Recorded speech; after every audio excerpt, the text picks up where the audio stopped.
Good afternoon दोस्तों, कैसे हैं आप लोग। आशा करता हूं आप सभी लोग अच्छे होंगे। मैं सीए विकास शर्मा आपका अपने यूट्यूब चैनल पर स्वागत करता हूं। आज मैं आपके लिए लाया हूं एक ऐसा सर्कुलर जो सीबीडीटी ने इशू किया है, जो बात करता है रेजिडेंशियल स्टेटस के बारे में कुछ क्लैरिफिकेशन की।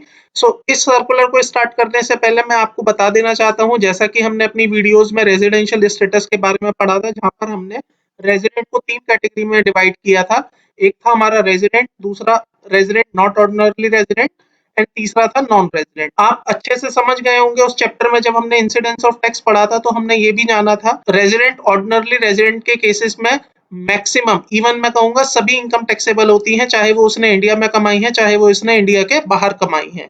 जबकि आरएनओआर के केस में वो इनकम टैक्सेबल होती है जो इंडिया में कमाई है और बाहर कमाई है, लेकिन बाहर वाली केवल वही इनकम जो बिजनेस और प्रोफेशन से है, जो कि इंडिया से कंट्रोल हो रहा था। और नॉन रेजिडेंट के केस में उसकी बाहर कमाई जाने वाली इनकम टैक्सेबल नहीं होती है as per income tax act.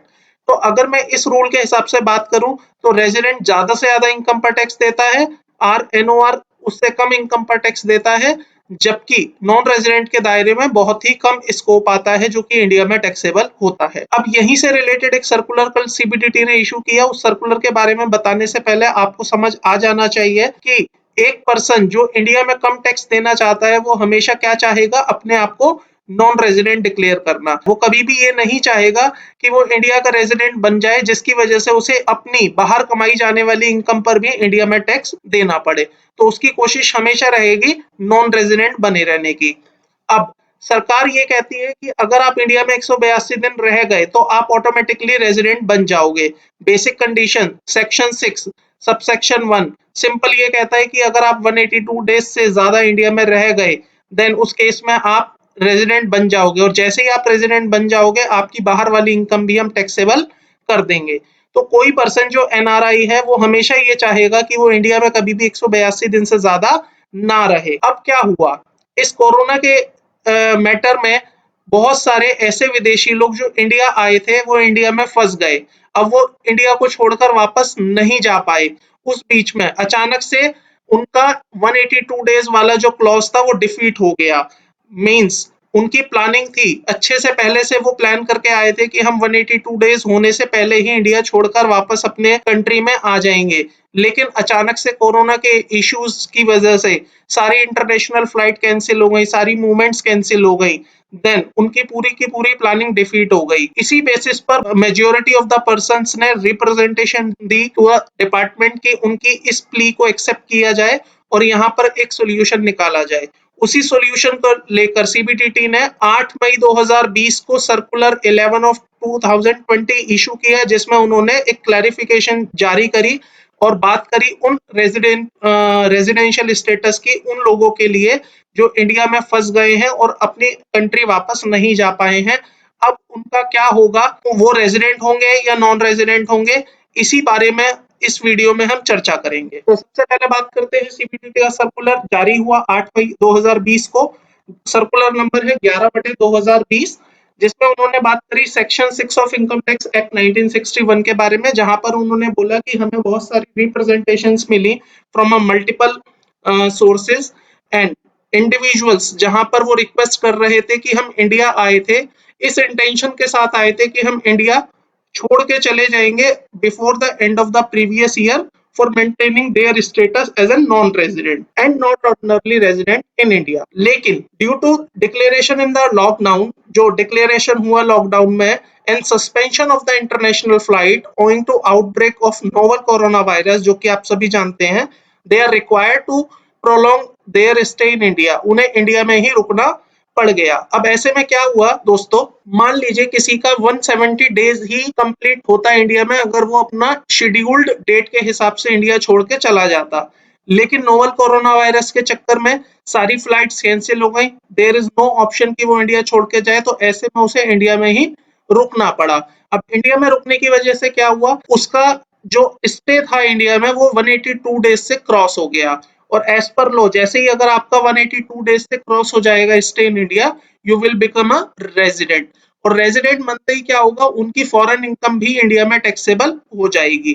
तो इसी प्रॉब्लम को दूर करने के लिए क्लैरिफिकेशन लेके आए क्लैरिफिकेशन में उन्होंने सिंपल बोला, in order to avoid genuine hardship in such cases the board exercised the power conferred under section 119 of this act and decided that for the purpose of determining residential status under section 6 of this act during the previous year 1920, यहाँ पर keyword है previous year 1920 के लिए ही इन्होंने बात कही है, in respect of an individual, उस इंडिविजुअल के लिए बात कही है who has come to India on a visit, जो इंडिया आया था विजिट के लिए बिफोर 22nd ऑफ मार्च 20, वो 22 मार्च से पहले इंडिया आया था विजिट के लिए, and has been unable to leave India on or before 31 March 2020, और वो इंडिया छोड़ के नहीं जा पाया 31 मार्च से पहले।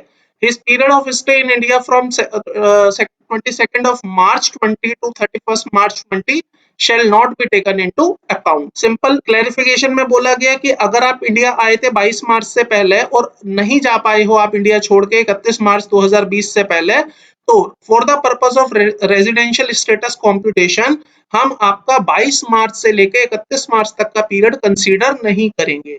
इट मींस हम ये मान लेंगे कि 22 मार्च से 31 मार्च जो 8 दिन आप इंडिया में थे वो आप इंडिया में नहीं रहे, for the purpose of residential status computation for days. Clear है? इट हैज बीन, दूसरा हम 8 दिन एक्सक्लूड कर देंगे, हम आपका रेजिडेंशियल स्टेटस डिटरमाइन करते में इस पीरियड को एक्सक्लूड कर देंगे if you has been quarantined in India on account of novel coronavirus on or after 1st March 2020 and departed on an evacuation flight on or before 31st of March 20, or has been unable to leave in India on or before 31st March 20, his period of stay from the beginning of his quarantine to his date of departure or 31st March 20 as the case may be shall not be taken into account। Simple सी बात कही है दोस्तों, इन्होंने ये कहना चाहते हैं कि अगर आपको 1 मार्च के बाद हमने क्वारंटाइन पीरियड में रख लिया था जिसकी वजह से आप इंडिया नहीं छोड़ पाए, क्योंकि आप क्वारंटाइन पीरियड में थे, आपको इंडिया नहीं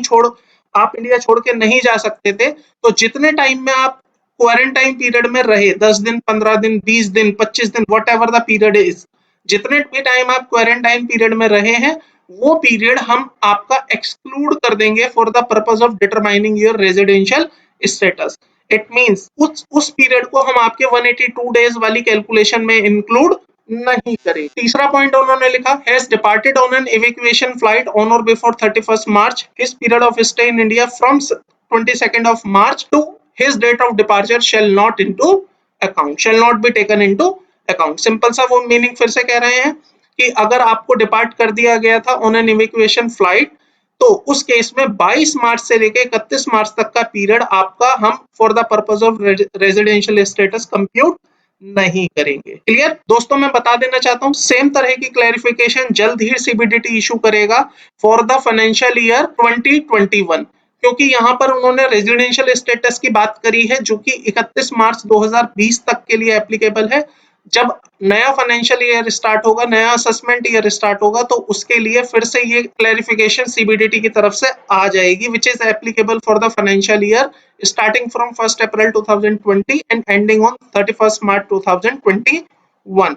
वो जल्द ही आ जाएगी, उसके लिए सेपरेट क्लैरिफिकेशन सीबीडीटी की तरफ से जारी की जाएगी। आई होप आपको ये क्लैरिफिकेशन क्लियर हो गई होगी और कोई भी डाउट नहीं रहा होगा। ये एक तरह से मैं कह सकता हूँ खुशखबरी है नॉन रेजिडेंट के लिए, क्योंकि वो काफी परेशान थे इस चीज को लेकर कि अगर वो इंडिया में रह गए हैं तो अब ऐसा ना हो जाए कहीं वो रेजिडेंट बन जाए और उनकी विदेशी इनकम पर भी इंडिया टैक्स लगा दे। So it's a very genuine case जहां पर सीबीडीटी ने एक बहुत अच्छा कदम उठाया और एक क्लैरिफिकेशन टाइम से जारी करके लोगों में जो कंफ्यूजन्स क्रिएट हो रही थी, नॉन रेजिडेंट में जो एक मिथ क्रिएट हो रही थी, उसको खत्म किया है। आई होप आपको ये क्लैरिफिकेशन समझ आ गई होगी। तो जल्दी मैं आपको मिलता हूँ एक नई वीडियो नए अपडेट के साथ। बने रहिए मेरे इस चैनल पर, मेरे चैनल को सब्सक्राइब कीजिए, मेरी वीडियोस को लाइक कीजिए और चैनल को ज्यादा से ज्यादा शेयर कीजिए ताकि और लोगों को भी मेरी वीडियोस का फायदा मिलता रहे।